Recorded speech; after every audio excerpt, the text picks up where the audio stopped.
Сайн байцгаана уу? Подкастын маань ээлж дугаар эхэлж байна. Ингээд өнөөдрийн маань зочноор Сүхбаатар дүүргийн ардсан намын хэрэг эрхлэх газрын дарга Мягмард орж маань ирсэн байна. За, Мягада энэ өдрийн мэндийг хүргье.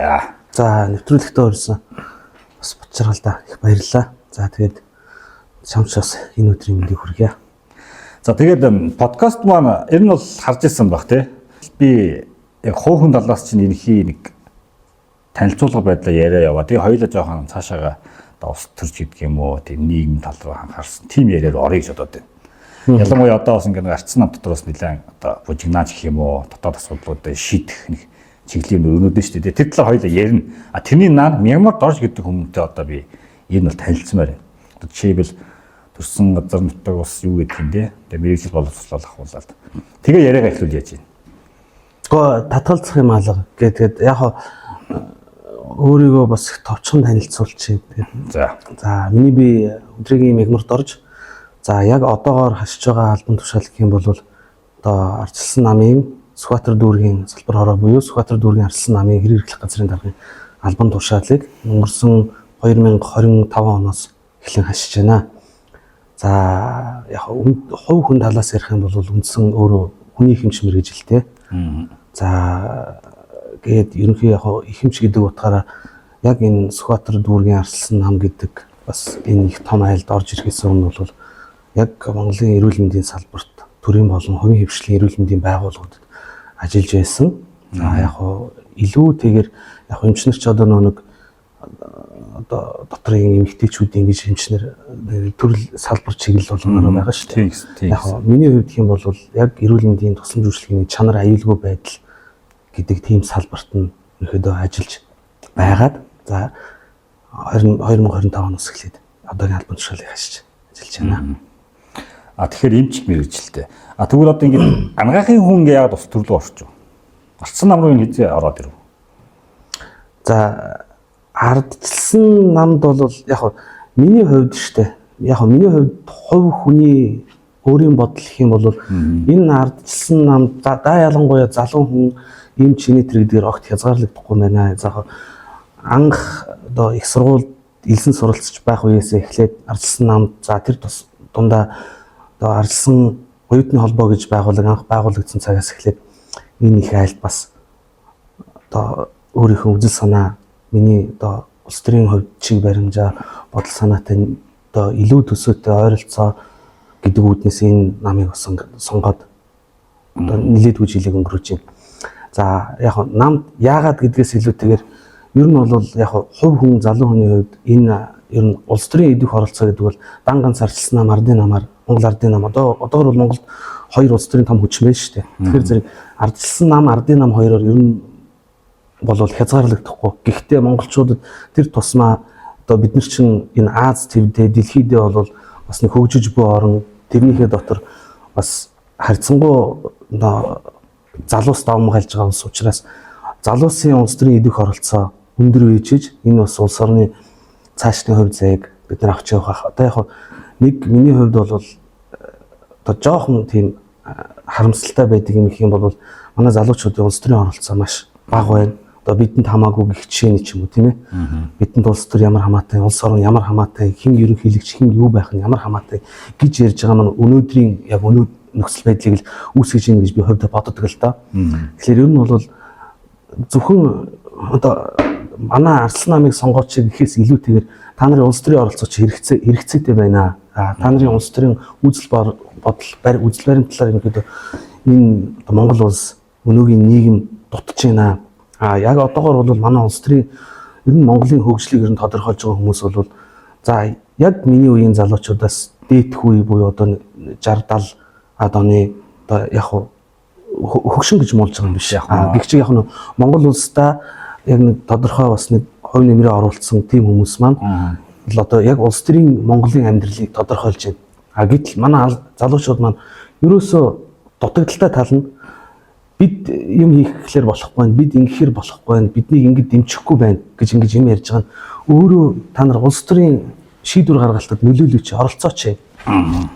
Яагаад та нар улс төрийн амьдралд бас оролцохгүй байгаагаас болоод өнөөгийн нөхцөл байдал үүсчихсэн байгааг ойлгохгүй байгаа юм бэ гэдэг дээр л бас харамсч явдаг. Ардчилсан намд хизэнээс орсон бэ гэдэг дээр ярихад бол Ер нь бол оюутан болсон цагаас эхлээд дан ганц одоо эрх зүйн салбарын ч юм уу нийгмийн салбарын хүмүүсээр энэ улс төрийн нам улс төрийн оролцоо гэдэг юм чинь хязгаарлагддаггүй юм байна. Би энэ ч мэрэгжилтэй байгаа ч гэсэн эрүүл мэндийн салбарт өчнөө олон ийм асуудал алдаа дутагдал байдгийн байна. Одоо жишээ нь наад зах нь бидний өнөөдөр үзэл туулж байгаа амьдрал биш үү? Эрүүл мэндийн даатгалын систем, халамж за ингээд тооцох юм бол барахгүй. Наан зах нь одоо өнгөрсөн оноос эхлүүлээд эрүүл мэндийн даатгалын систем, эрүүл мэндийн сангийн хоосорлоос эхлүүлээд энэ салбар өөрөө тэг зогсолтын ерөөсөө эхлэлийг тавьчаад байгаа салбар шүү дээ. Одоо эрчим хүчний салбар бол би дараа нь орох болов гэж бодож байна. Тэгэхээр зэрэг ер нь аль ч салбараас үл хамааран бидний залуучуудын улс төрийн оролцоо, нийгэмд болж байгаа, болохгүй байгаа бүх юм дээр дуу хоолойгоо илэрхийлж энэ улс орн бас нэг цаашаа нэг алхах үндэс суурин болох юм болов гэж энэ намыг сонгож орж ирсэн дээ. За одоо тэгвэл Сүхбаатар дүүргийн ардчилсан намын хэрэг эхлэх газрын дараагаар ажиллаж штэ. За би ойлгохдоо хэрэг эхлэх газар гэдэг маань одоо тухайн намынхаа одоо үндсэн галтгоог айлаар бол одоо галтгоогийг нь хариуцж байгаа л тийм алба юм болов уу гэж ойлгодог. Тэгэхээр одоо энэ яг би одоо над шиг гэсэн ингээд яг хэрэглэх эрхлэх мэрх гэж хүмүүс ярьдаг. Бас засгийн газар хэрэг эрхлэх газар гэж байдаг шүү дээ. Яг тэр шиг тиймэрхүү бүтц гэсэн үг шүү дээ. Хүмүүс хэрэг эрхлэх гэдэг энэ байгууллагын талаар бас нэг ойлголтгүй яваад байд. Энэ талаар бас нэг мэдээлэл өгвөл. Ямар учиртай албан тушаал вэ ер нь? Юу хийдэг вэ ер нь? Хэрэг эрхлэх газар гэдэг бол өөрөө нэрнийхээ хувьд ч гэсэн одоо ер нь бол засгийн газрын хэрэг эрхлэх газарч байсан, ардчилсан намын хэрэг эрхлэх ерөнхий газарч байсан, Сүхбаатар дүүргийн хэмжээнд ч хэрэг эрхлэх газар байсан гэсэн. Ер нь бол намын өдөр тутмын үйл ажиллагааг эрхлэн зохион байгуулж явна. Гэхдээ хэрэг эрхлэх газар гэхээр л тэр даргалаад ийн гэсэн үг биш. Ямар нэг юм ингээд удирдаад ийн гэсэн үг бас биш юм. Яг нэг өнцгөөс харах юм бол за даа ялангуяа энэ яг ерөнхий хэрэг эрхлэх газар гэдэг бас нэг үг өгвөл одоо засгийн газрын гэдгээр нэг өөрийн ч асуултанд орлоо шүү дээ. Тэр утгаараа яг бид нарт бас нэг ойлголтын бас нэг зөрүү байгаад байгаа. Манай залуучуудад ерөөс бүх хүмүүст байна. Тэрний үгээр зэрэг хэрэг эрхлэх газар гэхлээр зэрэг хэн нэгнийг удирдах захираад байгаа юм биш. Ерөөсөө энэ үйл ажиллагаа ингээд тасралтгүй өгөөд нэг чиг шугамын дагуу тасралтгүй хүртээмжтэй ерөнхийдөө байдлыг хангахын тулд тэнд нэг тодорхой тооны хүмүүс ажиллаад байна л гэсэн. Менежментийг хангах гэсэн үг. Чиглэлээр хангах гэсэн үг юм уу? Энгийнээр товчхондоо бол хийж ойлгож болох юм. Тэгэхээр ер нь бол намын улс орны альныхын ч байсан аль ч төвшөнд аль ч шатанд байсан гэсэн яг өдөр тутмын үйл ажиллагааг эрхлэн зохион байгуулж явж байна гэсэн үг. Одоо ингээд ардчилсан нам дээр шинжилэл өрнөх гэдэг авшиг шүү дээ. Шинжилэл гэх юм одоо юу гэх юм мэдэхгүй. Ямар ч байсан одоо бүх юм л шинжлэгдэх юм болов уу гэж би ойлгоод байгаа юм. Тэгэхээр энэ талын бас хэрэг эрхлэх газар болохоор X төв намтайгаар маш холбоотой явж байгаа баг. Тэгээ энэ талаар бас тодорхой бас мэдээлэлтэй байгаа болов уу гэж би бас бодоод байгаа юм. Тэгэхээр энэ талын намын одоо энэ өрнөж байгаа энэ шинжилэлүүдийн талаар нэгт чиний бодлыг сонсмоор байна. Хоёрт одоо шинжилсэн бүртгэлүүд нь одоо ямар үйл ажиллагаанууд төлөвлөгдсөн байгаа яг намын хэмжээнд энэ шинжилсэн үйл ажиллагаануудтай холбоотой байгаагаар. Тэр талын талаар мэдээлэл өгвөл. За ардчилсан нам өөрөө яг улс төрийн яг одоогоор дээд шүүхэд бүртгэлтэй байж байгаа яг огнооны дагуу бид нар хөөгд явах юм бол Монголын ер нь бол хамгийн том хоёр улс төрийн хүчний нэг нь тэгээ яг бүртгэлийн хувьд бол бид нар яг хамгийн анхандаас хоёр дахь нь гэсэн үг. Бид нар яг Монгол Ардын нам буюу тухайн үеийн Монгол Ардын хувьсгалт нам улсын дээд шүүхэд бүртгэгдсэн өдрөөс нэг баггүй хоногийн дараа бид нар бүртгэгдсэн байдаг. Тэгэхээр бид нар бол тийм залууч биш 100 жилийн түүхтэй гэж одоо яригадаад байгаа юм. Монгол Ардын намын хувьд бол бид нар бас тийм хөгшинч биш нам. Яг ер нь бол энгийн хүнээр ярих юм бол хүн гэдэг чи одоо нөө төрхөөс эхлүүлээд нэг боловсроод ахмад насанд ирэх хугацаа гэдгээр ингээд зөөлөн одоо яг эд залуу нас л гэсэн үг шүү дээ. 30 эд нас гэдэг чинь. Тэгээ ер нь бол 30 эд 35 жил гэдэг бол бас хүний амьдралд бол баггүй хугацаа. Улс төрийн намд бол бид нар яг одоо сурдаг, төлөвшдөг, илүү боловсронгуй болдог тийм бас үе дээрээ ирчээд байна.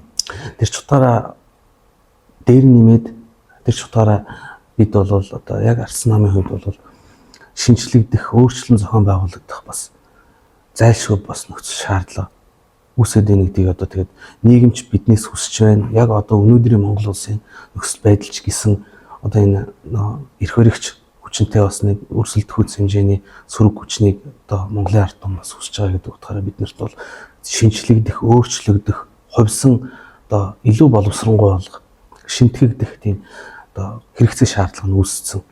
Бид нэр хүсэж өөрчилж байгаа юм биш. Угаасаа шаардлага нь үүсчихсэн болохоор бид нэр өөрчлөгдөж байна гэж яг миний хувьд ойлгож байгаа. Нэгдүгээр хоёрдугаар гэх юм бол за мэдээж хэрэг Сүхбаатар дүүргийн арслан нам бол нийт арслан намын хэмжээний одоо Монгол улсын 21 аймаг 360 гаруй сум 330 сум. За 330 гаруй яг нийслэлийн хэмжээнд одоо 150-60-аад чороотой болчихоо тийм ээ. За ингээд энэ авраг том бүтцийн бид нэгийнхэн хийсэн юм. Яг би өөрөө ирэх бүхий албан тушаалтан хэдий ч гэсэн манай намын үндсэн дүрм за тэгээ холбогдох хууль тогтоомжийн дагуу бол яг одоо намыг одоо бас улс төрийн хүчин гэдэг утгаараа хэн дуртай нь хэн нэгний төлөөлөд яриад байдаггүй учраас би бол яг миний албан тушаалын хувьд бол яг улс төрийн намыг тэр тусмар арслан намыг төлөөлөх эрх бүхий итгэхэд биш юм. Яг болохоор нөгөө ингэж суудаг байхгүй. Одоо ингээд төв намаас нэг чил гарцсан байгаа шүү дээ. Тэгээ зарим хүмүүс одоо ингээд ойлгохгүй хүмүүс маш их байгаа байхгүй. Одоо жишээл би зүгээр хальт хальтхан мэдээллийг харахад одоо нэг шинжилсэн бүртгэл явагдана гэж юм. Тэрэнд нь одоо хуучинч бай, шинж бай, одоо шинээр намд эзэж байгаа хүмүүс бүртгэлнэ. Тэр нь яг хизээнээс эхэлх юм. Тэгээ нэг дотоод сонгуулиуд явах юм байл шүү дээ. Тэр нь яг хизээнээс бас явагдаж эхэл хэднээс хэдний хооронд юм дээ. Яг тэр зүйлийн талаар мэдээлэл өгөл.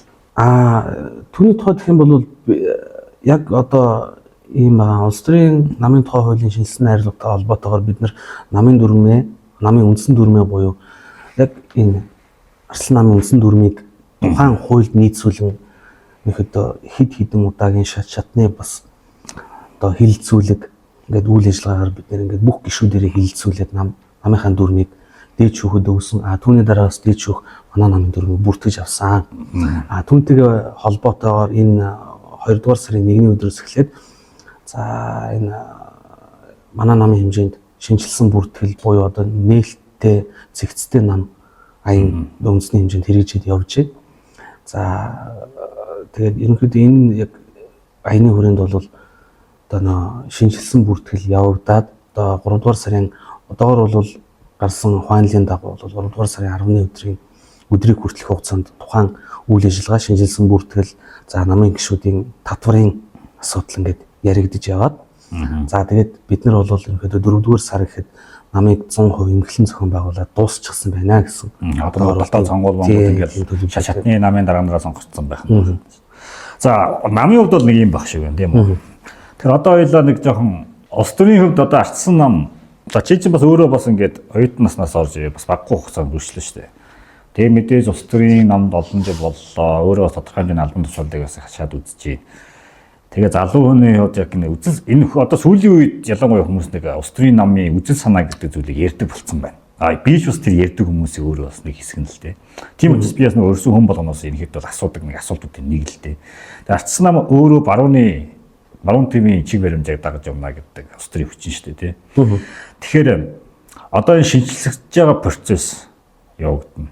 Мөн одоо чиний хувьд энэ барууны чиг баримжаа энэ нам маань яг одоо үргэлжлүүлээд хадгалаад явах тийм боломж болцоогоо бий болгож байгаа болов гэж би асуумаар байна. Яагаад ингэж асууж байна гэхээр өнгөрсөн хугацаанд яг бид нар баруун төвийн үзэл баримталтай гингүүтлээ дандаа ер нь бас зүүнний бодлогуудыг энэ хэдэл дэмжиж өөртөө бас санаачилж хийж ажиллаад байдаг байхгүй. Тийм учраас бид нар яг үндсэн яг өөртөөхөө тунхаглалцсан байгаа бас үндсэн дүрмдээ тусгацсан байгаа дээд жүхтэй бүртгүүлсэн байгаа тэр үзэл баримтлалаа ер нь яг дагаж явж чадна гэдэг тийм итгэл үнэмшил ер нь харагдаж байна. За миний хувьд бол одоо зөвхөн би ч бас их том политикч улс төрч хүн биш юм. Гэтэ яг ерөнхий залуу хүний хувьд энэ намын гишүүний хувьд энэ тодорхой албан тушаал хашиж байгаа хүний яг зөвхөн өөрийн анзаарсан өнцгөл ярихад тийм ер нь хувь хүний бодлыг асууж байгаа шүү. Бодлын үүднээс ярихад бол энэ дэлхийд угаасаа хэрэгцээ хүссэн үсээгөө барууны үзэл баримтал хэрэгтэй юм байна гэдгийг дэлхийд тэр чигээр ингээд ойлгоод их баггүй хугацаа өнгөрөөд байна.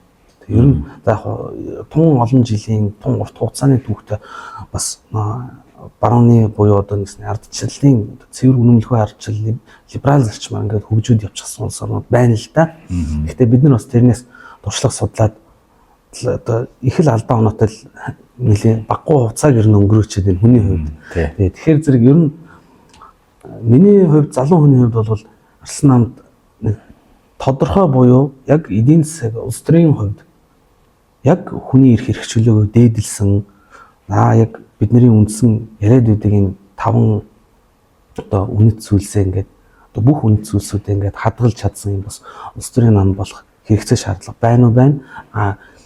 Энэ одоогийн нээлттэй цэгцтэй нам гэж одоо явж байгаа энэ аяны хүрээнд бол манай нам бас харьцангуй шинжлэгдээд харьцангуй яг өөрийнхөө үзэл баримтлалыг тодорхой болгож чадсан болов гэдэг бас нэг хувь хүний бодол байна. Тэгэхээр яг энэ олон дунд урттай сайнтай муутай уулын урттай болтой гэдэг шиг яг бид чинь коммунист нам биш ээ. Арслан нам гэдэг чинь өөрөө коммунист нам, социалист нам биш ээ. Дарангуйлын диктатур тогтсон ч тийм нам биш ээ. Бид нар бол өөрөө 2000 онд манай намын түүхийг ярих юм бол ер нь их тийм сайхан түүхтэй нам юм баггүй юу. Бид чинь 2000 онд чинь улс төрийн 5 өөр шахуу үзэл баримталтай. Яг зүгээр ер нь барууны талын бид нар шүү, төвийн шүү, барууны талын шүү бид нар арслан үйл санаа хүний эрх чөлөөт зах зээлийн зарчмыг бид нар ингээд дээдэлдэг шүү. Ийм үзэл баримталтай шүү гэсэн ийм 5 нам нэгдсэн байгаа. Тэгжиж өнөөдрийн арслан нам болсон. Түүнээс бид нар анханасаа арчилсан намынхан гэж ингэж анх байгуулагдсан цагаас эхэлж байгаагүй маа. Тэгэхээр зэрэг бидний дунд бол ямар ч үзэл санаатай хүн байхыг бас өгөөсөхгүй. Тэр хүнийг бид буруудахгүй. Гэхдээ ер нь бол бид арслан нам учраас баруун төвийн үзэл баримтлаа ерөөдөө хатуу баримталж байна. Улс төр эдийн засаг нийгмийн хувьд. Тэгэхээр зэрэг за тэр нэг бидэнд байсан асар олон тэр 5 өөр намын олон үзэл сурталын бас ингээд нэг юм үзэл баримтлалын юм зөрүүтэй байдлаас үүсээд манай намд бас нэг юм зарим үедээ одоо монголчуудын сайн мэддэг юм хагарал бодролын чинь байла. Үл ойлголцлын юмнаас болоод ингээд нэг юм эдэн тийш хараад суудсан. Тэрнийхэн дүнд ард түмэн хохирсон тийм асуудлууч байла. Тэгэхээр ер нь бол хүссэн хүсээгүй цаг хугацаа одоо өөрчлөгдөж өөрчлөгдөж байгаа, хувьсан өөрчлөгдөж байгаа учраас бид бол ер нь цэвэр баруун төвийн үзэл баримталтай нам одоо болж чадчихээн. Яг энэ одоо үзэл баримтлалаа бид нэхэд цаашдаа ч гэсэн хадгалж явж чадах болов гэсэн тийм бодолтой. Би болохоор ингэж боддتي. Анх арчсан нам гээд арчсан өсгөл гараад арчсан нам байгуулагдаад тэгээ 90 оны 4 сарын 7 удахгүй одоо манай намын баяр болно шүү дээ. За тэгээд саяны 2000 оны 5 нөхөр 5 хэсэг бүлэг нөхдүүд нэгдээд ингээ арчсан. Одоо өнөөдөр арчсан намыг бий боллоо шүү дээ. Энэ процессын үед ингээд арчсан нам бол засаглалынхаа үед бол яг тий ардын нам шиг ингэж хүчтэй олон жилээр засагласан түүх бол нэгт байхгүй. Энийг одоо хүмүүс бас мэддэг байлгүй гэж бодоод байна. Тэгээ энэ хугацаанд арчсан нам яг өөрсдийн яг тэр үзэл санаа гэхээсээ илүү ардын намыг бүтцээрээ ардын намыг дүүрээгээд явцсан болов уу гэж би хардیں۔ Одоо жишээлбэл ардын намын яг нөгөө данхаасан бүтцэн шүү дээ тий. Тэнд нэг намын хороотой сум дүүрэг болгон дээр намын хороотой үүрийн гişүүд үүрүүдтэй тий. Ингээ явцдаг. Яг тэрнийхэн араас нь манай нам ингээ явцсан. Тэгээд яг нөгөө нийгэмд одоо ямар шүүмжлэл гардаг гэхээр арчсан нам, ардын нам хоёр ижлэхийн гэдэг нэг яриа явдаг штэ. Би нэг талаасаа тэрийг яг бүтцийн ч юм уу ингээд хийж байгаа үйлдэлүүдийн ч юм уу ингээд ярьж байгаа ажлуудыг харахаар яг ижлэх юм шиг харагддаг. Тэгтээ яг нөгөө улсын шийдвэрлэх хүч дээр штэ. Шийдвэр гаргаж байгаа яг монголчуудын үндэсний эрх шиг хэрэгцээтэй үйл ажиллагаанууд нь юу юм бол яг арчсан намын хийсэн ажлууд нэг монголчуудад үндэсний эрх ашигтыг нийцсэн тийм монголчуудын ирээдүйд хэрэгтэй тийм шийдвэрийг гаргасан байдгийг. Тэгээ тэрнгээр жоохон ялгаатай. Тэрнээс яг тэр бүтцээрээ юм уу ингээд яг араас нь ингээд хуулбарлаа явцсан болов уу гэж би хардаг байхгүй юу. Энэ дээр одоо чи бас л ингээд бодол байдаг байлгүй дээ юу гэж бодож байна. Миний саяны бодол дээр.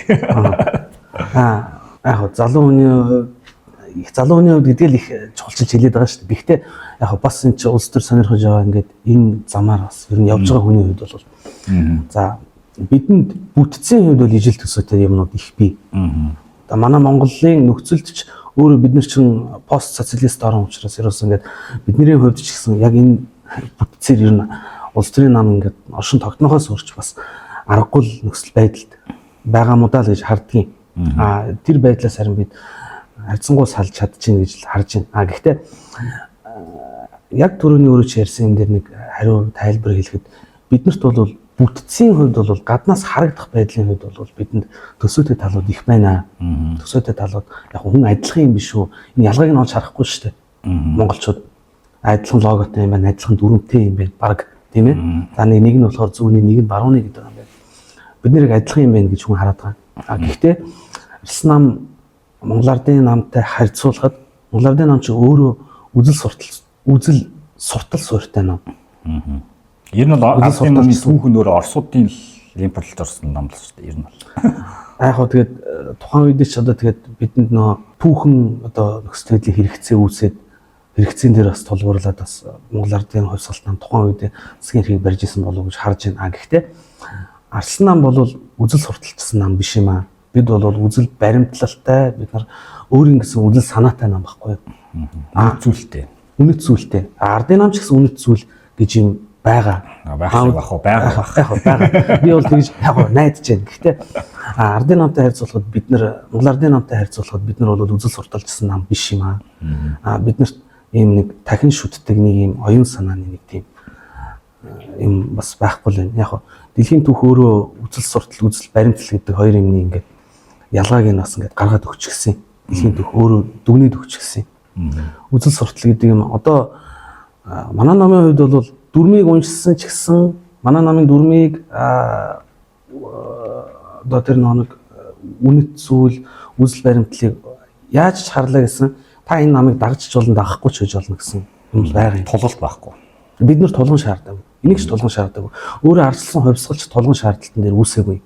Хэрэгцээнд дээр үүссэн. Хэрэгцээнд дээр тулгуурлаж энэ арслан хувьсгал гэдэг юм чинь одоо хэрэгжсэн. Яг түүхэн нөхцөл байдлыг харахад түүхэндээ Монгол Ардын нам үүссэн байгуулагдсан ч Монгол Ардын нам оршин тогтсон ч бүх хугацааныхаа ингээд хэрэгцээ шаардлагыг ингээд харахад өөрөө асар том хүнд суртал, асар том үзэл баримтлал юм механизмын араан дотор хэрэгжсэн нам байдгийг. Үзэл баримт, үзэл сурталтай. Үзэл сурталтай гэдэг чинь та түүнийг заавал дагах ёстой. Дагаж өсч чадвас одоо тухайн үедээ одоо би тэр нарийн тоог нь мэдэхгүй юм. Гэвчиг ер нь бол айл болгонд нэг хэлмэгдэгчтэй, улс төрийн хэлмэгдэгчтэй. Тийм л бас нэг хит тийм гэгийн дүрээр бас ярих нь тийм тохиромжгүй баха. Жохон тийм бараан цаг үеийг бид нар тоолж өнгөрсөн юм байлаа.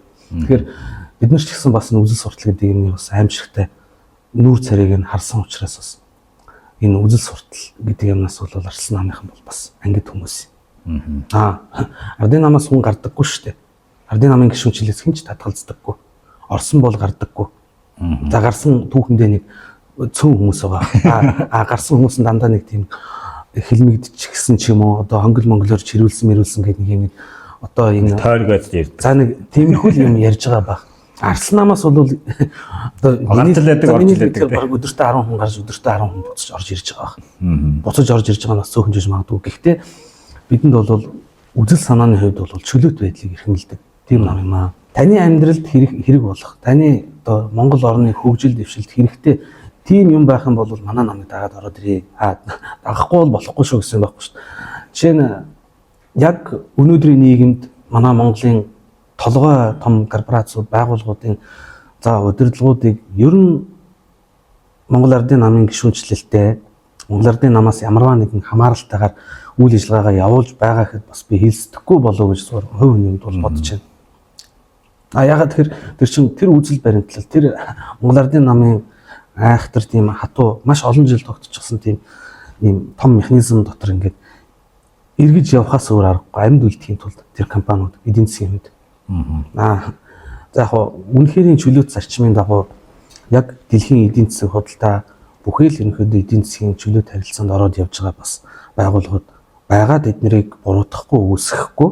Гэхдээ ер нь бол хамгийн том ялгааг ярьж өгөхөд үзэл сурталчсан нам, үзэл баримтлалтай нам хоёрын хооронд асар том ялгаа бий. Тэрийг манай монголчууд тэр тусмаа залуучууд их ойлгох хэрэгтэй юм аа. Би яг ингээд энэ талыг яагаас гэхээр одоо энэ артсан нам өнгөрсөн хугацаагаа яалч биш түүний миний хэлдэг шиг юм тийм өнгөөс явцсан. Одоо жинхэнэ яг нэг үзэл баримтлалаа дагдаг тий тэрнээсээ суурилсан бодлыг дэвшүүлдэг тий тэгээд Хэвээ магадгүй мэдээж улс төрийн намч нөгөө сонгуульд олж байгаа бол засгийн эрхийг авах нь өөрөө гол зорилго шүү дээ. Засгийн эрхийг авч иж бид нар нэг үндсэн бодлого хэрэгжүүлэх ёстой шүү дээ, тий. Тэрний төлөөлөл бүх улс төрийн хүчингүүд бол явдаг болов уу гэж би ойлгодог. Тэгээ тэр бодлогоо ингээс хөөж гаргаасаа гэж би яг дотоо бас гэж боддог хүмүүс гişүүдийн, жирийн нэг гişүүдийн нэг баггүй. Тийм учраас нэг иймэрхүү талын асуудлуудыг асуугаад өөрөө чинь бас бодлыг сонсъё гэж бодлоо. Одоо чи чинь бол бас нэг ингээд юу яадаг шүү дээ.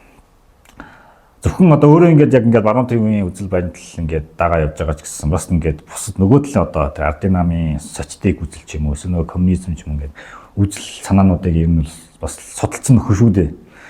Тэгэхээр би ч бас ямар асуудал асуух гээд юм гэхээр одоо жишээлбэл ардсан нам ингээд одоо либерал тийм зарим консерватив ч гэдэг яг ингээд барууны чиг баримжааны эрх чөлөөний талаа барьцсан тий. А энэ талд нь бол одоо нэг социотик яг нэг тийм төрийн оролцоог эрхэмлсэн тий. Нэг тиймэрхүү үзэл баримтлал яваад байна шүү дээ. Тэгэхээр энэ хоёрын хоорондын тийм нэг ялгааг ирүүлмээр юм чамаар байна. Одоо яг тэр үзэл сурталууд дээр энэ ямар зүйлээр энэ ялгаатай байдгийг тодорхойлолтууд нь энэ яг юу юугээрээ байдгийг гэдэг талаас. За энэ ч одоо тэгээд бүхэл бүтэн баг нөө улс төрийн авраг том ботууд дээр л одоо заадаг. Одоо яг онлайн ойлголтууд шүү дээ. Яг тэр үүднээсээ ярихад бол за ерөнхий хувь хүний ойлголтын хувьд тийм ийм бол тэр талаас шүү. Зүгээр ер нь туулж явж байгаа. Тийм мундаг зундаг тийм хэрэггүй. Хоёулаа ямар ч гэсэн зүгээр хувь хүн нягмууд орж гэдэг хүн л за миний би бол ингэж ойлгож байгаа гэдэг талаас л хоёул зүгээр чөлөөт яриа юм. Заавал нэг ингээд нэг амар тэрийг судлаад задлаад байх шаардлага байхгүй л дээ. Тэр талаас нь асууж байгаа шүү. Зөв. Яг нь миний хувьд бол одоо яг энэ барууны зүүнний гэдэг тэгэл яг манай түүхэнд л 10 жилийн боловсролын системд одоо бүх түүхэнд л одоо манайхан л ингээл барууны зүүнний гэдэл ингээл байнга л яриад байна. Гэтэл яг барууны зүүнний гэж ярьж байгаагаас илүүтэйгээр бид нар яг одоо жоохон тийм үзэл сурталчилсан тийм ээ үзэл сурталчилсан тийм үзэл өнцгөөс ярихад бол яг тэр барууны үзэл баримталтай нам, төвийн үзэл баримталтай нам, зүүнний үзэл баримталтай нам яг төр үржих хугацаанд бидэнд яг юу өөрчлөгдөж исэн бэ гэдгийг бас манай монголчууд их бодох хэрэгтэй. Ердөө их ойлгоход амархан шүү дээ. За. Та одоо чинь өөрөө хуваараа талах гэдэг хүн байлаа. Өргөн хэрэглээний бараа буюу талах чи өөрөө яг стратегийн бишгэлээ гэсэн чи өргөн хэрэглээний бүтээгдэхүүн. За энийг бие зүүнний төрийн хувьд биш үү? Бие зүүнний төрийн хувьд энэ өргөн хэрэглээний бараа бүтээгдэхүүнийг энэ та үнэ нэмэх юм бол болохгүй байхгүй юу? За тэгэхээр та 1000 төгрөгөөр зараа. За гэтэл таны үйлдвэрлэлийн өртөгч нь 990 төгрөг бай гэж бодъё. За та 10 төгрөгийн ашигтай ажилласан гэж бодъё. За тэр үйлдвэрлэлийн өртөг дотор ч татвар матвар бүх юм чи орсон гэж бодъё. Одоо манай Монголд татвар шиг л их юм байхгүй байх шиг байна. Татвар шиг л их юм байхгүй байх шиг байна. Татвар татаас шиг тийм ээ. Тэглээгээ та 10 төгрөгийн тийм ашигтайгаар та тэр талхыг ер нь цаашдаа үйлдвэрлэх үү? Хийх үү? Амар хэцүү шүү дээ. Одоо та сая талах зарлаач гэсэн тэр 10 төгрөгнөөс унах ашиг юу байх вэ? Та ч амьдарж байгаа юм шүү дээ. Бодвол та өөрөө ганцаараа хийхгүй байлгүй. Тийм ээ? Ажилтан байгаа. Ажилтан байж таарна. Тэд нэр амьдрын бас ижилхэн залин тавина. Бүгдээр л одоо буйны хандгийн одоо байгууллагын ажилчид биш байлгүй дээ. Зүгээр ингээд зөвхөн эдийн засгийн мөнгөтэй холбоотойгоор харахад за би зүүнний үзэл баримталтай байхад зүүнний үзэл баримталтай төрийн зүгээс ингээд яриад таны үнийг тогтоож өгөхөд зүгээр л ийм жишээ гарч байна. Одоо наа чи Монголд бол яг талхан дээр сая жишээ ял. Гэхдээ яг үндсэн эдийн засгийн бол яг л тийм байгаа зү. Харин бид яг өнөөгийн нөхцөл байдалд сүүлийн бараг 100 жилийн туршид ингэж явчихсан хүмүүс байхгүй юу? Яг энэ зарчмаар 100 жилийн туршид бүтэн 100 жилийн туршид ямар үйлдвэр ашигтай ажилласан гэж бодож байна? Нэг ч үйлдвэр байхгүй шүү дээ. Нэг ч үйлдвэр Монгол байхгүй. Тэндээс маш ашигтай ажиллаад ингээд өөрийгөө ингээд аваад явдаг. Тог цахилгааны урсгал зардал бүх юма төлөөд явдаг үйлдвэр. За Монголд эрдэнэтийн үйлдвэр байлаа. За дархны төмөрлөгийн үйлдвэр байсан байх гэж би бодож байна. Ер нь бол нөө геологийн минералуудыг олборлох, экспортлох тийм үйлдвэрүүд л ерөнхийдөө бол ашигтай ажиллаж байлаа. За тухайн бүтээгдэхүүнүүд ашиггүй ажилласныг нь дандаа иргэдийн татвараас төлдөг. Энэ зарчмаар л бид нар яг 100 жил бүтээ явлаа шүү дээ. Өнөөдөр хүртэл явж байгаа шүү дээ. Яг хоо бид 10 таны тэр 10 төгрөгийн ашиг чинь биднэрт хамаахгүй. Би барууны төрийн хувьд барууны төр баруун одоо баруун төвийн үзлэрэндээ улс төрийн хүчний хувьд одоо төр засгийн эрхийг барьж ялаа гэж төсөөлөл л дээ бид нэр зөвхөн төсөөлийн хэмжээнд ч дөрөвний ч гэсэн төсөөлийн хэмжээнд л гэж ойлгоё. Тэгэхээр үнийг ойлгоход та талах үйлдвэрлэлээ эдэн төгрөгөөр хийнүүд бидэнд бодгоо. Үнэ өөрөө тогтоо. Үнэ өөрөө тогтооч. Энэ хамгийн гол зорилго. Гэхдээ тэнд оролцоод байх шаардлага байхгүй. Би тэнд одоо 1 кг гурил хандвилж чадахгүй юм чи бид оролцоод яах юм бэ биз дээ. Жолоод эдийн засаг гэдэг ч ерөөсөө төрийн биднэрт одоо нүүрлээд байгаа хамгийн аюултай юм чинь. Тэгэхээр тэрэндээс үнийн хувьд зөвхөн үнийн хувьд ярихад л юм байгаа юм чинь тэрнээс цаашаа бол бид нар хинээр ч хэлүүлдэггүй одоо баг хүн болгоны амнаас лекц шиг сонссоор ингээд сурчлаа шүү дээ. Бидэнд одоо яг дутагдаад байгаа юм юу гэхээр төрийн оролцоол илүүдэд байна. Төр оролцохгүй байхыг л одоо бид нар ингээд хүсч ирмэлзээд байна. Монголд биш үү? Төр оролцож байгаа төрийн оролцоотойгоор ашигтай ажиллаад яг ямар ч асуудалгүй хил хамгүй ингээд ажиллаж байгаа нэг үйлдвэр, нэг төрийн өмчт үйлдвэрийн газрыг гаргаад ирэх юм бол за байхыг бид үүсэхгүй гэвчиг гарын 10 хороонд багтахад бас хэцүү бах та. Гарын 10 хороонд дэр нь бараг байхгүй хаа. Би бол байхгүй. Би бол тэгж төсөөлж байна. Би бол тоолоод гаргаж ирэхгүй байх. Нэг ч бараг гарч ирэхгүй. Одоо бидний яриад байдаг эрдэнэчин ч бараг гарч ирэхгүй шүү. Эрдэнэчин бол одоо тэнцэн баахан тавчаа мавчаагаа шахаа махаа гэж явд юм шиг л шүү дээ. Яг одоо ингээд лаанаад манайхан ч бол татвар төлрүүлж баалаа ярьдаг л. Тэгтээ цаанаа нэлийн том булгаа сөхүүл бас ихлэм гарч ирд юм шиг байна. За тэгээд 5 толгой молгоо бол яриач хэрэггүй л тийм. Өөрөөсөө алдарт булгаа молгоо явчихгүй л. Тиймэрхүү байдалтай байгаа. Тэгээ хоёулаа нэгд эдийн засаг ярьсан. Одоо улс төрийн болон нөгөө юу ярьсан шүү дээ. Болно. Үйл санааны ялгаануудыг шүү дээ тийм. Тэгээд одоо сая ингээд нэг ирчин одоо хоёулын яг өнөөдрийн ярилцлагын үеэр Монголд юу сенсац болж байгаа нөхөр нөө эрчим хүчний хомсдол одоо сенсац болж шүү дээ. Тэр нь одоо чиний саяны ярьдаг нэг хоёр үйл санааны ойлголтын эдийн засгийн оролцоон дээр төр байдгаас хамаарч ийн гэж би ойлгож байгаа. Тэгээ сүүлийн нодлонгоос ахуулаад нэг хэсэг бүлэг гишүүд одоо улсын хурлын парламентын түвшинд бас хүмүүс ярьдаг болсон. Эрчим хүчний үнийг чөлөөлё. Ер нь бол энэ салбарт бол реформ хиймээр байна. Тэ? Тэгэл ярьж эхэлсэн. Тэгэл нэг үн нүмэл тэрнээс цааш ямар ч үйл гараагүй өнөөдөр байж байгаа л тэгэл 4-р цахилгаан станцанд хэлбэрчлээ шүү дээ. Тэгээ энэ тал дээр ер нь чиний байр суурь юу вэ? Яагаад ингэж юм? Яагаад юм болоод байна ер нь? За одоо энд сууж ирээд магадгүй тог тасарчихыг би магадгүй. Өнөөдөр бас тог хуваар гарсан байсан шүү дээ. Хуваар гарсан байх шиг байсан. За яг их энгийнээр ойлгох хэрэгтэй л дээ. Энэ өнөөхөл бидний нэг талхны үйлдвэр буюу энэ 4-р цахилгаан станц байлаа тийм үү? Энэ 4-р цахилгаан станц. 4-р цахилгаан станцаас 4-р цахилгаан станц маань өөрөө дулаан болон эрчим хүчний бүтээгдэхүүн үйлдвэрлэдэг байгууламжууд юм аа. Үйлдвэрийн яг станц гэсэн илүүтэйгээр үйлдвэр бүтээгдэхүүн үйлдвэрлэж байгаа. Үйлдвэр гэдгээс нь илүү ойлгох хэрэгтэй. Өнөөдрийн хүртэлх хугацаанд ч гэж өнөөдөр ч гэсэн яг хэрэндээ байж байгаа. Энэ станцаас гарч байгаа нэгжийн үн буюу одоо нэгж бүтээгдэхүүний үнийг бид нар 1 кВт эрчим хүчний үнийг одоо 1 кJ одоо дулааны энергийн одоо үнийг бид нар төр тогтоодог байхгүй юу?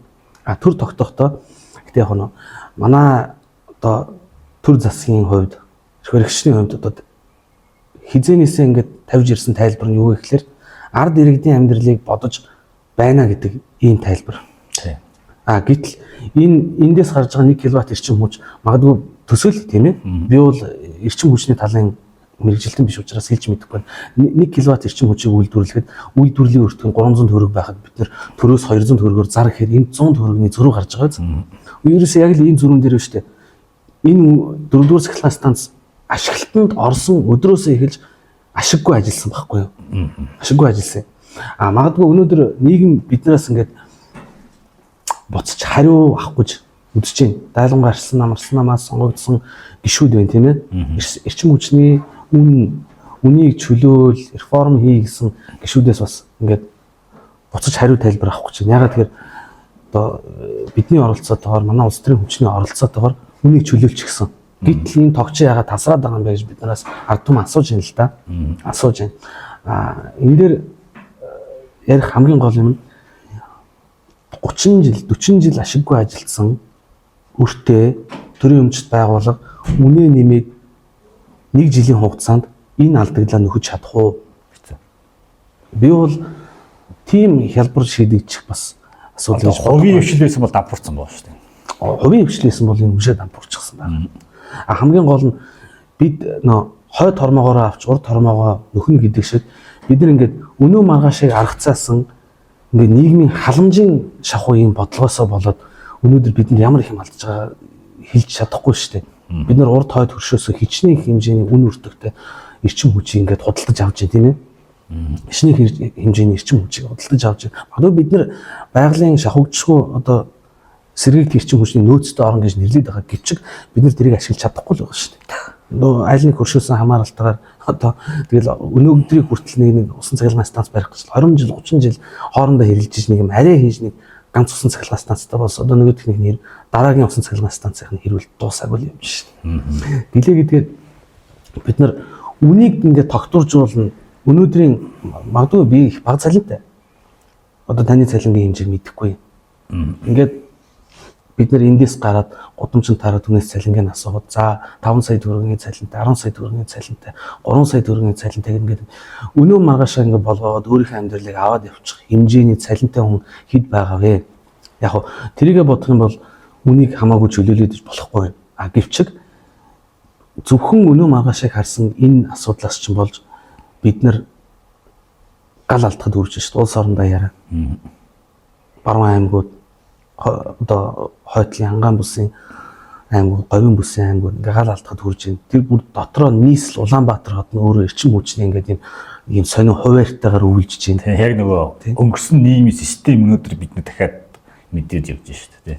Хязгаарлалттай систем. Тий, яг хөө тэр үед бол одоо мэдээж хэрэг тэр нэг нөөц бололцоо хүрдэгчгүй нэг тийм асуудал байсан баг. Мэдээж хэрэг энэ чинь үнийг хатуу барьдаг, тэр чөлөөтэй байх боломжгүй юм чинь. Бид нар чөлөөтэй нийгэмд амьдарч ийж яагаад ингэж нийгмийн халамжийн бодлогоор ингээд улс орны хамгийн стратегийн амин чухал одоо салбарыг ингээд боогод байгаа юм бэ. За дээр нэмээд яг тис хөндлөн юм ярихад бол бид нар одоо ичнэ 14-5 мега төсөл билүү дээ. 14 мега. За 14 мега төсөл гэж байна. Мега төсөл гэдэг маань бид нар нэг том үйлдвэрийн авраг том объект барих гэж байна гэдэг төсөл юм. Авраг том шүү дээ. Мега гэдэг чинь би бол чинь мега юм шиг. Чи юм шиг. Мега гэдэг чинь саяны нэгжтэй хэмжээний авраг том юмыг л мега гэж нэрлэдэг. Уг нь бол шинжлэх ухаанд тэр тусмаа одоо анагаахын шинжлэх ухаан, бүх шинжлэх ухаанд мега гэдэг юм чинь бас нэлээд том хэмжээний тоотой олон тэгтээ юмыг мега гэж нэрлэнэ. Тийм ээ? Мега гигагаар нэрлэнэ. Тэгэхэд одоо бид нар 14 төсөл битгээл улаан 14 мега төсөл гэдэг чинь 14 том үйлдвэр байхгүй юу? Авраг том үйлдвэрийн газар. 14 авраг том үйлдвэр гэдэг чинь 14 хот шиг хэмжээний эрчим хүч хэрэглэнэ. Гэтэл өнөөдөр за бид нар чинь Бээжин хот биш шүү дээ. Токио биш. Вашингтон 500 хүн чинь бол бага шүү дээ. Яг үнэ дэлхийн том хотуудтай харьцуулбал тий. Энэ чинь бид нартай л их тоо болохоос биш чинь дэлхийд бол бас нэг баг тосгоноос хараач тосгон биш баг. Яг нэг дүүргийн нэг хэмжээний л хүн ам байгаа юм л да. Уг нь бол манай Улаанбаатар хотод бас их том хэмжээний эрчим хүчний хэрэглээтэй нэг үйлдвэрийн газарч бас цөөхөн. Гэтэл ингээд Улаанбаатар хотоо хангаж чадахгүй, нийслэл Улаанбаатар хотоо хангаж чадахгүй гэж 14 мега төслийг ингээд хэрэгжүүлнэ гэдэг бол бас мэдэхгүй. Миний хувьд бол ойлгох бууж чадахгүй. Оюун эрдний толгойд бол байгаад байгаа бодлоо шүү дээ. Өнөөдөр тохиолдолд гүйцэтгэх засаглалын тэргүүн байсан хүнийг бас муулах нь хаашаа гэрчиг сайлгч юм бас байхгүй. Сайлгч юм байхгүй л. Гэхдээ одоо надаас ухаантай хүн болоод л тэнд одоо ерөнхий сайдын албан тушаалыг бас хашиж явсан болов уу гэж би бодож байна. Яг хоёулаа энэ хүний бодлоо юм байна. Бичлэг унтрааж байгаа муу л заяа. За. Тэгээ саяны бас 14 мега төсөлтэй шийдэлээ. Наачиг сонирхолтой санаа. Нэрэл тийм байгаа байхгүй тий. Ганц одоо жоох би одоо оюутлууч одоо бараг тийм мега төсөл шиг тийм үйлдэл болно гэсэн үг өстэй тэр. Нөхдүүд яриагаар бол тий.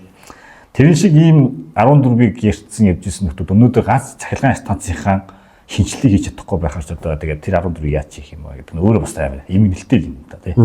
За хоёулаа сая ингээд баахан улс төрийн юм яг намтай холбогдсон үзэл санаатай бас холбогдсон юм ярьлаа. Би одоо нөгөө мэргэжилттэй чинь холбоод нэг асуулт асуумаар байна. Энэ баг сүүлийн асуулт болох болов уу гэж би бодоод байна. Өөрөө эрүүл мэндийн салбарын хүн.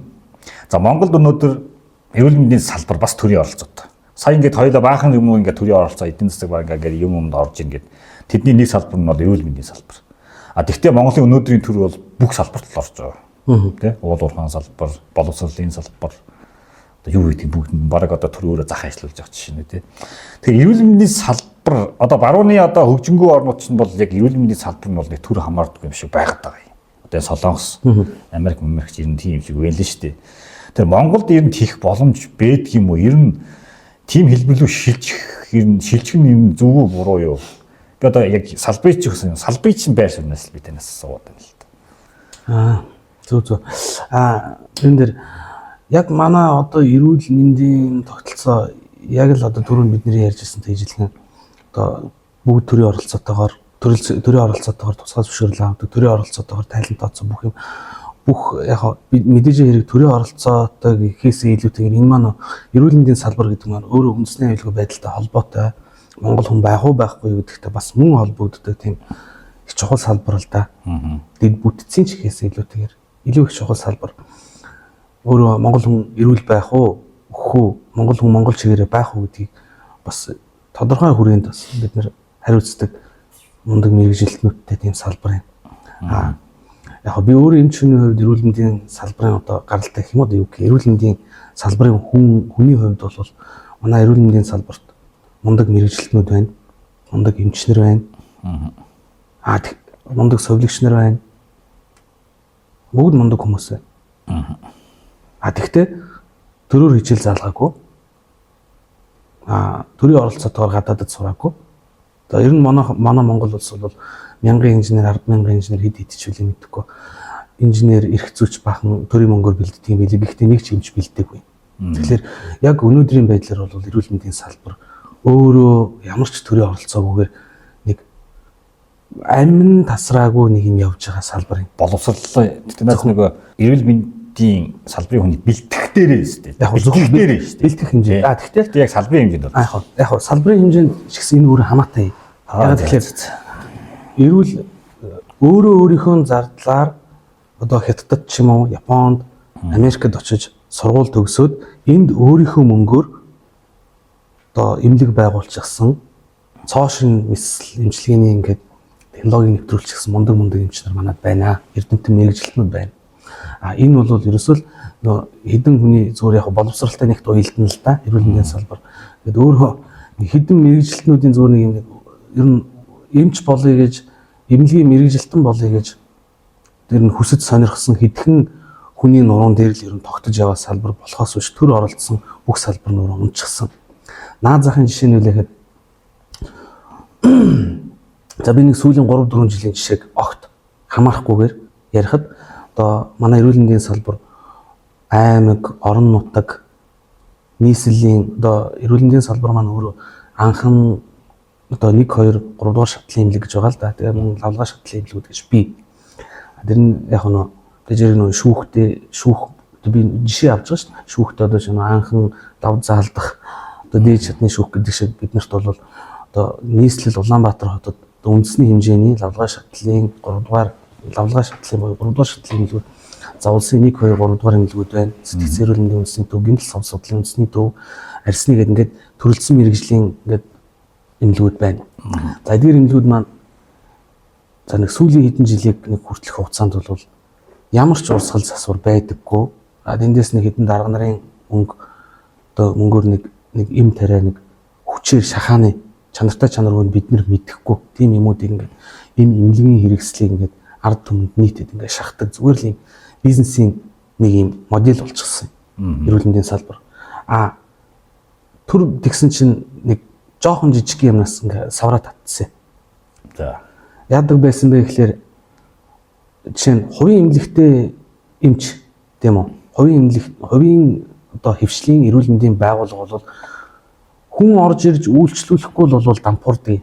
Тийм. Ямар ч бизнесийн зарчим юм. Гэхдээ эрүүл мэндийн салбар бол бизнес гэхээс илүүтэйгээр юм мэргэжилтнүүдийн сэтгэл зүйдээр тогтдог салбар.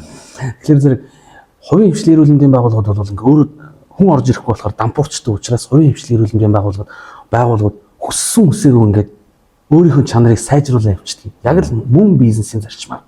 Ингээд гэтэл нэг алдаа байсан. Одоо Сүхбаатар дүүргийн эмнэлэг, Баянгол дүүргийн эмнэлэг, Сонгон найрхан дүүргийн эмнэлэг, улсын 1 2 3 дугаар эмнэлэг за ингээд бусад нэг одоо төрийн эмнэлэг төрийн өмчт эрүүл мэндийн байгууллагууд эдгээр хүн орж ирсэн ч орж ирээгүй ч цалингаа авдаг эмнэлгийн тусламж үйлчилгээ үзүүлсэн ч үзүүлээгүй ч одоо өөрийнхөө санхүүжилтээ авдаг ийм л байлаа. Яг нь сүүлийн дандаа муухай юм бараа юм ярина гэж юу яг сүүлийн жилүүдэд бас нэг авууштай тал нь юу гарч ирсэн бэ гэхээр хүн тусламж үйлчилгээ үзүүлсэн одоо хүртээмжтэй үзүүлсэн тоондоо тулгуурлаж эрүүл мэндийн даатгалын сангаас мөнгө авдаг болсон. Санхүүждэг болсон. Тэгснээрээ одоо хөгжихгүй шүү дээ. Төрийн эмнэлгүүд хөгжихгүй байна. Төр мөнгө өгөхгүй бол тэртээ тэргөө мөнгө нь ороод ирэх юм чи бид нар цалингаа тавьчих юм чи энийг хөгжүүлж яадаг юм гэсэн тийм хандлагатайгаар ингээд эмнэлгийн удирдлагууд ер нь бол их олон жил ажиллаа.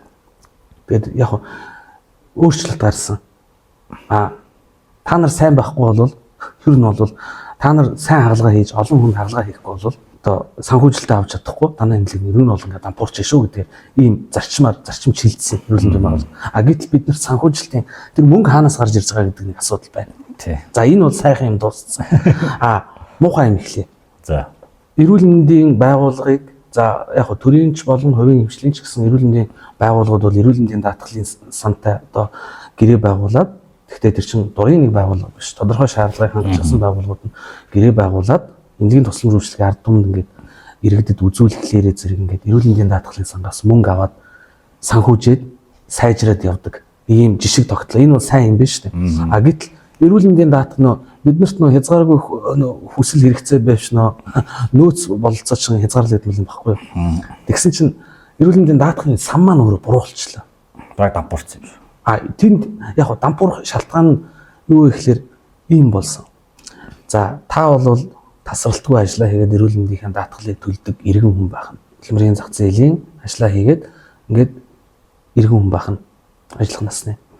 Би бол яг хүмүүс одоо энэ жоох нэлээд таагүй хандаж магадгүй. Одоо чинь ажил хийдэггүй, хөдөлмөрийн насны ажил хийдэггүй, эрүүл мэндийн даатгал төлдөггүй, нийгмийн даатгал төлдөггүй гэвчиг одоо манай инэрэл тайрт төрийн маань бодлогоор би халамж авдаг хүн байхгүй юу? За. Би ажил хийвэл хийж болно. Гэхдээ даатгал төлөхгүй. Гэтэл би эмнэлэгт хэвтэнэ. Ямар ч шалтгаангүйгээр эмнэлэгт хэвтэнэ. За. Ямар ч шалтгаангүйгээр зөөр жилдээ би нэг хэвтчихээ да. Одоо би ер нь ядраад ах шиг нэг хэвтчихээн. Та бол мөнгө төлөд байгаа хүн хэвтэхгүй байх нь шүү дээ. Би хэвтчихлээ. Гэтэл таны мөнгө төлсөн мөнгө хайцсан бэ гэдэг асуудал гарч ирнэ. Байхгүй болцсон. Одоо та эмнэлэгт хэвтэх гэхээр мөнгө байхгүй болцсон. Эрүүл мэндийн даатгалын сан хоос орсон. Таны 10 жил 20 жил төлсөн даатгалын мөнгө хайцсан бэ. Яг үүнтэй ижилхэн нийгмийн даатгалын сан ч гэсэн ижилхэн. Аль аль нь дампуурсан. Аль аль нь дампуурсан. Бид нэр ингээд нэг юм дундын данстай яваад хэний гор нь гарч байгаа байхгүй юу. Тэгэхээр биднэрт эрхчлөө эдэлж байгаа бол хариуцлагын асуудал бас их яригдана. Та эрхчлөөтэй дураараа үгээ хэлэх хэрэгтэй, дураараа өссөн газартаа зорчих хэрэгтэй бол та яагаад эрүүл мэндийн даатгалаа төлж болохгүй байгаа юм? Яагаад нийгмийн даатгалаа төлж болохгүй байгаа? Бас л бид нар төрөөс дандаа юм ихтгэлтэй. Гэхдээ эрүүл мэндийн яг эрүүл мэнд гэдэг юм чи өөрөө үндсэн хууль дээр заачсан байгаа. Монгол хүн иргэний журамт үүрэг гэж байгаа. Монгол хүн эрүүл мэндээ Монгол улсын иргэн сахин хамгаалах журамт үүрэгтэй гэж байгаа юм. Тэгэхээр тэр таны үүрэг байхгүй юу? Тэгэхээр эрүүл мэндийн даатгалаа төлөв гэдэг ер нь ийм зарчим. Одоо жишээ чиний яриагаар бол эрүүл мэндийн даатгалын сан яагаад хоос орсон бэ гэхээр хүмүүс эрүүл мэндийн даатгалаа төлөөгүйгээс болж хоос орж байгаа юм. Төлөөгүйгээс. Гэхдээ яг би бол одоо ч арай өөрөөр ойлгоо. Яг энд нөө төлөөгүй байна. Нэг хэсэг нь төлөхгүй байх гэдэг асуудал үүсэж байна. Юм их олон талтай. Төлөхгүй байх гэдэг асуудал үүсэж байна. Төлөх зохицуулгыг хийж өгөхгүй байх гэдэг асуудал үүсэж байна. Яг ижилхэн төрийн оролцооны асуудал байхгүй юу? Тэгтэл одоо дэлхийн ихэнх оронд баг ингээд тогтчихсан. За яг ихэнх чих нь хаашаа. Ер нь бол ардчилсан өндөр харьцангуй хөгжилтэй орнуудад, өндөр хөгжилтэй орнуудад ингээд тогтчихсан жишг нь бол эрүүл мэндийн даатгалын сан, нийгмийн даатгалын сан, тэтгэврийн сан ер нь бол ингээд яагаад миний ирээдүйдээ хадгалж байгаа мөнгийг төр хадгалах ёстой юм бэ гэдэг зарчим. Энэ хувийн даатгал байд юм шүү дандаа. Тий. Ер нь бол яагаад миний би ирээдүйд би чи хөгшин болно, хөдөлмөр хийж чадхаа байна, цалин авахгүй болно. Би нэг өдөр өвдөнө, тийм үү? Би нэг өдөр өвдөж шít. Магадгүй нэг өдөр өвчл таарна. Гэтэл яагаад биний ирээдүйдээ эрүүл мэндэд хадгалж байгаа мөнгийг тэтгэвртэй хадгалж байгаа мөнгөийг төр хадгалах хэрэгтэй юм бэ. Тэгээ хадгалаад байгаа мөн гэхэлэр зэрэг Хадгалаад нэг ч мөнгө байхгүй узгаалаад.